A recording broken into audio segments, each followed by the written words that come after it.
And joining me on my panel today is Labor MP Andrew Leigh from Canberra and the Assistant Minister for Social Services, Mitch Fifield in Melbourne. Thank you so much for joining us today, gentlemen. Now, Mitch Fifield, Morning, first to you. Let's look at this visit to Indonesia. This is Tony Abbott's first Leaders Summit. He's already met with the Chinese President Xi Jinping, but what does he need to really achieve out of this summit? Some concrete measures coming home? Well, this is an important opportunity for Tony Abbott as Prime Minister to have some initial bilateral meetings with heads of government of countries in the APEC region. The meeting with the Chinese President went extremely well. The President of China invited Mr Abbott to come to China.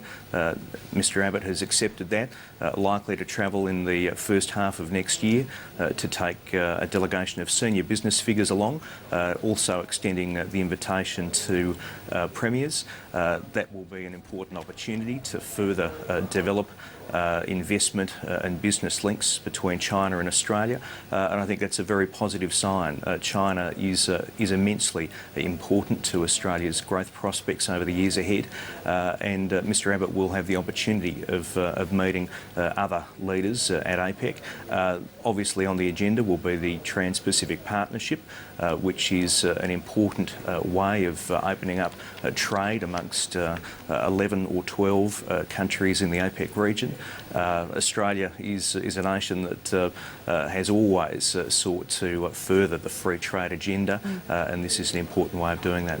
And Andrew Leigh, having a look at this visit for Tony Abbott, it's his first Leaders Summit. He's already secured meetings with both the Chinese President and also the Indonesian President. He's certainly keeping his promise to have an Asia focus rather than one that's focused in Europe. Would you agree? Well, this is the reason that Paul Keating put in place these APEC leaders meetings, because it just allows so much regular engagement among heads of state. It's a really important forum, and it's great to see Tony Abbott making the most of that, particularly with the links with China. Not only our biggest trading partner, but now the biggest trading partner for 2/3 of the world's economies. The big challenge, I think, for Mr Abbott will be reconciling some of his pre-election promises, particularly the suggestion of lowering the foreign investment threshold for Chinese firms, with the clear desire among China to see that threshold raised in order to conclude an FTA. And hopefully Mr Abbott will be able to sort out that challenge in the national interest. Yeah, Mitch Fifield, that certainly is a challenge, isn't it? This free trade agreement has been in the works, talked about for the better part of a decade, but there are a few key obstacles. The foreign investment threshold is one of those. Is there room to move on this? Well, free trade agreements are always come about as a result of many rounds of negotiations. There's always got to be a bit of give and take on both sides, but I think what can't be underestimated is the importance of the personal relationships of leaders of nations when it comes to the negotiation of free trade agreements, and I think Mr Abbott's got off to a very good start. Looking at the relationship with China, look, this is something that Julia Gillard, certainly in one of she listed it as one of her biggest achievements, being able to secure these annual dialogue leadership meetings with the Chinese leadership. Mitch Fifield, how much credit do you give to the previous government for the state the relationship is in at the moment? Well, you hope that all Australian governments, regardless of their persuasion, can move forward the bilateral relationship with China and with our other neighbours. You know, it'd be fair to say, I think, that the previous government didn't exactly provide certainty and predictability when it came to policy development, and that certainly was not of assistance to the economic relationship with China and obviously with Indonesia. we had the live cattle export trade debacle. That was the real problem with the previous government, was the lack of predictability, the fact that policy was forever changing. And our trading partners overseas, they have investment options. They don't have to invest in Australia. And one of the things they look for is stability and predictability. And that's something that Tony Abbott as Prime Minister will provide. Yeah, Andrew Leigh, he's gone to Indonesia with a message that Australia is once again open for business. He's again been talking about abolishing the mining tax and the carbon tax overseas, and saying that he doesn't believe the China investment boom is over. Now, where do you stand on that? Do you agree with Kevin Rudd that the China investment boom is over, and progress on perhaps the free trade agreement? Well, Chinese growth's clearly moderating, but it's moderating off a higher base. And so, given that the Chinese economy's twice as large as it was a decade ago, you'd rather have 7% growth at that rate than you would have 9 to 10% growth at the previous half the size of the Chinese economy. So we'll do well out of China, and Mitch is completely right about that. But I do think Mr Abbott's unwise to take too much of his partisan politicking overseas. I winced a little when I saw him talking about the live cattle issue in Indonesia, because simply describing that as having shut down a trade from a TV program misses the fact that so many Australians, when they saw footage of cattle being stabbed in the eye, with this awful treatment of Australian cattle, thought, we've got to do something about this. And actually that moratorium, then putting in place systems where we actually follow cattle right through to the point of slaughter, that was the right thing to do in the interests of the long-term trade.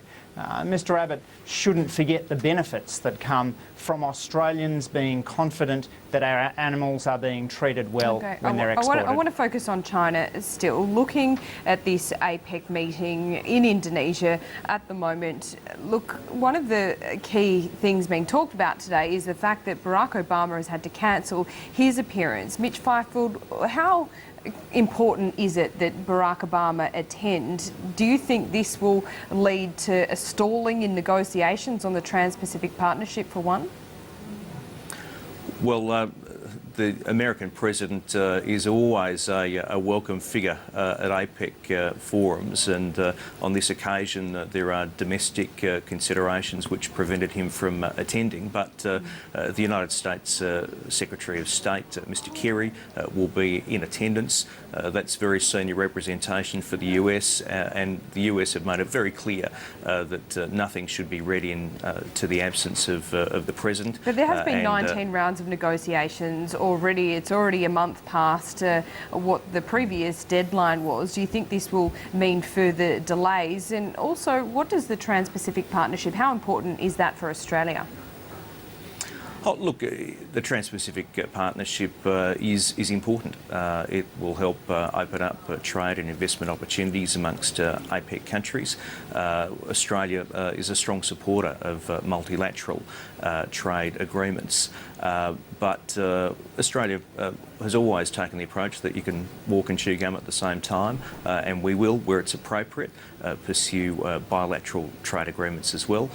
But the Trans-Pacific Partnership will be a central feature of the APEC meeting, and I don't think the absence of the US President will impact upon that. Andrew Leigh, what's your take on that? Will the absence of Barack Obama impact on that in your view? And how important is it that, I guess, a free trade agreement, the Trans-Pacific Partnership, is put in place? This is something that the previous Labor government wasn't able to achieve in its 6 years in office, and should it be done in the next 3 years perhaps?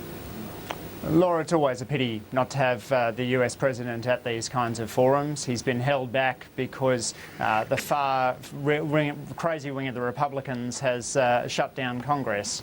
Of course, when they were described as crazy last year by Wayne Swan, Tony Abbott leapt to their defence, but I don't know if he'd be doing that today. As to the Trans-Pacific Partnership, it comes about because World Trade Organisation negotiations have essentially stalled, so trade negotiators have looked at a different model in which free trading nations come together, strike a deal, and other countries can bolt on to that deal. But for me as an economist, the main issue here is that the United States seems to be making trade negotiations too much intellectual property negotiations.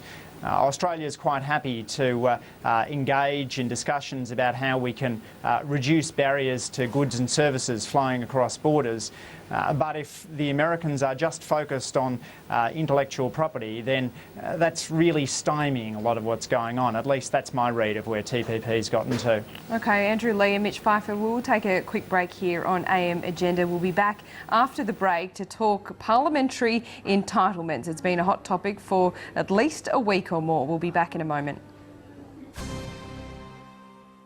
Welcome back to AM Agenda. On my panel this morning, Andrew Leigh and Mitch Fifield. Now, before the break, we were talking Indonesia and Tony Abbott meeting with the Chinese president, but now we're going to talk about parliamentary entitlements. This is something that has been in the newspapers for the better part of a week. There's been many names on both sides of politics that have been accused of misusing their entitlement. Mitch Fifield, what is your take on this? Is there a grey area here that needs to be sorted out?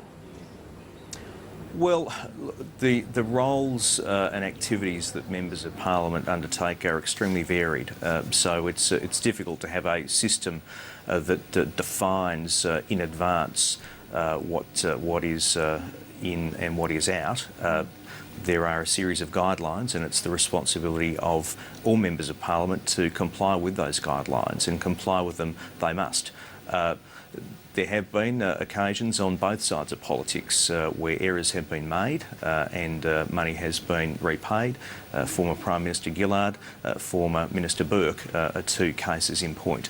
But I think it's also important to recognise that there are some important accountability mechanisms in place, that every 6 months all of the expenses of members and senators are tabled in the Parliament in great detail. And we also have the Senate Estimates Committee process, where 3 times a year senators can query the officers of the Department of Finance about the entitlements That's of all members fair and enough, senators. but when we look at the rules here, is there perhaps a gap between what the rules allow and what the taxpayer, what the voting public expects? For example, it might be in the rules where that a few MPs can attend weddings in India, but is that something that really goes down well with the public?